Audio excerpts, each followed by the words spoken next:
What is going on, everyone? This is White with Craigslist Game Finds, and no matter how many times I watch this gameplay, my team never ends up winning. That was a spoiler alert, by the way. Anyway, what am I doing with a modern day game? This is not usually what's on this channel. In fact, this has never been done on this channel. And I know all of you subscribers are here for retro video game hunting, and I promise you, this gameplay commentary of a modern day game, this is a one-time only thing. I might make a new channel and do this, but this will not be done on this channel again. And the reason I'm doing that is because, as it turns out, a big community of the retro gaming community on YouTube is actually pretty interested in Halo 4. I'm talking about guys like X1X1X, Retro Hungry TV, just to name a few. I've heard quite a few people very interested in this title. And when you think about it, I mean, Halo 1 could almost be considered a retro game. Sure, it's only just over a decade old, but, you know, that's relatively old. It was one of the launch titles for the original Xbox, or it might have come out a couple months after. But anyway, this is a series that when people were little kids, they were playing, and now they are, you know, adults. They're 18 or they're in college, or I myself, I'm in my mid-20s, and I was playing this game in middle school, way back on Xbox in 2001.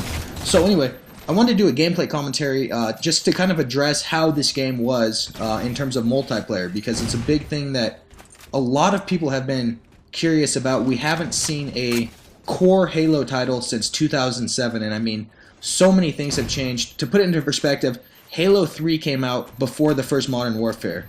And I know a lot of you guys think that the Modern Warfare series kind of ruined the video game industry, and you guys are totally justified in thinking that, by the way. I kind of like the Call of Duty games, but you're definitely correct.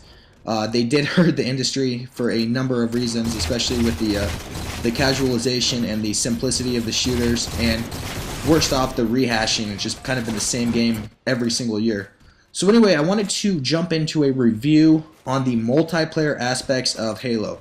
Now, I know there's a campaign. I haven't played it yet, but let's be honest, most people are going to Walmart or GameStop or wherever and buying these games with the intention of playing multiplayer nowadays.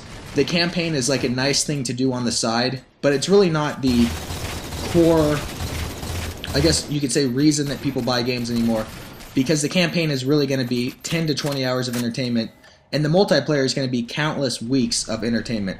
So that being said, the campaign is just not, you know, it's not what it. And plus, I haven't played any campaign yet. I've just been playing multiplayer, so that's really all I can review. So I'm going to jump into the review of the multiplayer for this game. And anytime you're reviewing the multiplayer in this game, that was a really cool show stuff, by the way, you have to get right to the elephant in the room, and that is this a Call of Duty clone? It's been a huge concern from a number of people, be it the Halo haters and even the diehard Halo fans, have been complaining about this. Is this game becoming kind of a casual Call of Duty clone? I mean, we hear the term a lot, we want the Call of Duty audience. Is that what Halo's doing here? And absolutely not. Halo certainly took a few elements from Call of Duty, the few good elements, in my opinion, of Call of Duty, and it kind of put them over to the Halo gameplay. You'll notice that hit markers are now in the game. When you hit people, you'll see a little bloom from your rifle indicating that you are hitting the person indeed, and as you can see right there, and that's something that Call of Duty did. You'll see the kill cam. That's also something that Call of Duty did. And that's and you'll have the sprint on the left joystick. That's also something the Call of Duty series did. And those are three very good things, and I think they were put over very nicely to Halo. Now, let's not forget that Halo came up with the regenerating health thing that has really taken over for first-person shooters. You know, you get hurt, you step back, you get into cover, and you get a full shield again. That way you do not walk around the corner with 1 bar of health on someone rapes you when you didn't deserve to be raped. If you win a battle and you can get to cover, you get to come back basically as a full health person, and I think that that's very good. A lot of people don't like that either, but I wasn't a big mid-90s PC gamer, so I don't really like the standard health thing where you have to go find health packs and stuff. I think that's kind of stupid. So anyway, this game is definitely not a Call of Duty clone, in my opinion. It certainly took a couple elements, like I said, very helpful elements, and they work very well with the Halo gameplay. Now the next problem we're going to get into, if you want to call it a problem, is the strike packages. And basically in this game, I think if you get 5 kills, you get to get what's called an ordnance, and that's basically where you get to pick a weapon upgrade, or you get to pick a minor power-up. When I'm talking about power-ups, I'm talking about things like speed boost, which makes you a little bit faster, the overshield, which makes you have a little bit more armor, and then the really cool one, which is damage boost, which makes you just shred people. I was like 3-shotting people when I got damage boost earlier. And these are just little things that help you out down the road. They make the game very interesting. I don't think they break it at all. The one complaint I do have with these is that on maps like Valhalla, the bigger maps, a good player kind of registers in his head how many sniper rifles are on the map and dictates his gameplay by that. And you can't do that because you never know who got a sniper rifle in their ordnance, so that is a difficulty. And really, I like big team battle in this game, the bigger maps. I like them a lot more than the 4-on-4 Slayer, which is what I'm playing right now. But I definitely like both game types. I also like the Flood mode in this game, which is the Infected from Halo Reach. If you remember it, basically, you're a zombie, and then if you kill someone, they're a zombie, and last man standing. It's really cool, and it works really well in this game. They actually made the zombie characters look like the Flood, and you get a really powerful speed boost, and overall it just feels a lot more balanced than it did in previous games. Now I'm going to get to a couple problems with this game. Really the reason I waited a couple days to do this review and I didn't do it right after the launch of the game is so I could get over the hype of the game and kind of start to realize the problems I had with it. And the first big problem I have is the servers in this game.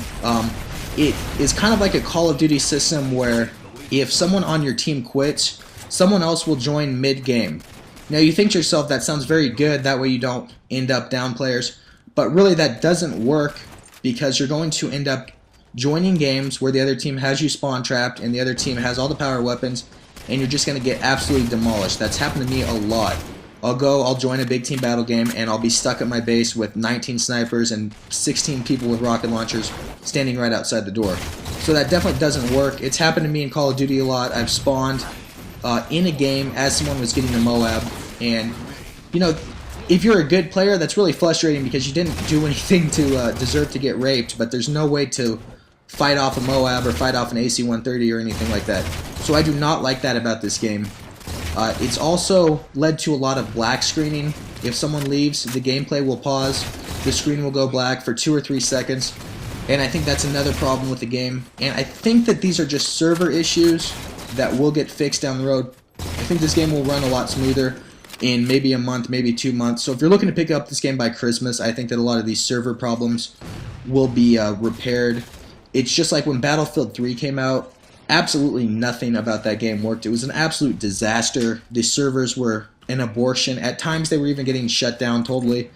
So I'm not too worried about it because Battlefield 3 fixed their things. I think 343 will fix the server problems.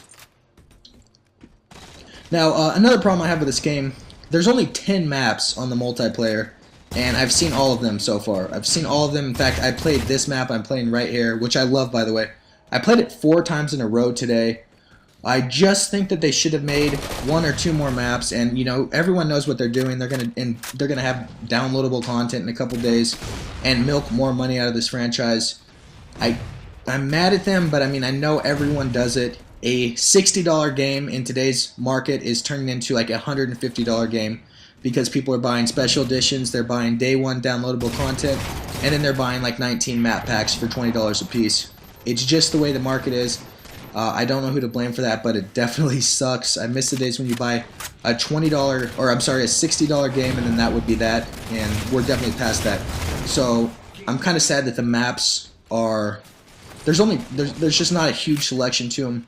In terms of the maps, I definitely really like them. I like the Valhalla remake. I really like the map Longbow, and I love to death this map you see here. And that kind of brings me to another positive about Halo, is the graphics are beautiful in my opinion. They're absolutely gorgeous, and that does come with a price, which is another negative to the multiplayer experience. You have to install this game on your Xbox. I repeat, you have to install this game on your Xbox. It's an 8 gig install, so if you are one of those people that has an Xbox Arcade, you need to get an external hard drive, or you will not be able to play multiplayer, period. That happened to my friend Night One, and boy was he pissed off. We ended up getting a thumb drive and installing the game on that, but he was not happy that he was not able to play this game. So that does create kind of a problem. If you're going to go to your friend's house maybe and play it on his Xbox, you have to install the multiplayer. But the benefit with that is that we get these gorgeous graphics and we get very good physics. Last thing I'll get into is the guns in this game. They work so well for me. I absolutely love them. 343 introduced some new guns, but they all kind of have the same flavor or feel as previous guns, and none of them, to my experience, are that overpowered, with one exception. The one exception is I think it's called it's not the beam rifle, I forgot what it's called. It's basically a one-shot kill gun if you hit them anywhere in the body. So it's like a sniper rifle that kills someone no matter where it hits them in the body. And in my opinion, that's just a bit too overpowered, especially on the big, sprawling out maps like Valhalla. So, overall, I absolutely love this game, guys. There's some gripes with it for sure, and I think a lot of those are going to be fixed and tweaked down the road. If you are a fan of first-person shooters and you have Xbox Live, you absolutely have to pick up this game. Ignore Black Ops 2. That's going to be a rehash. Pick up Halo 4 and Black Ops 2 if you want to. But anyway, guys, I am out. We'll have a new video game hunting video up this weekend. Later, everyone.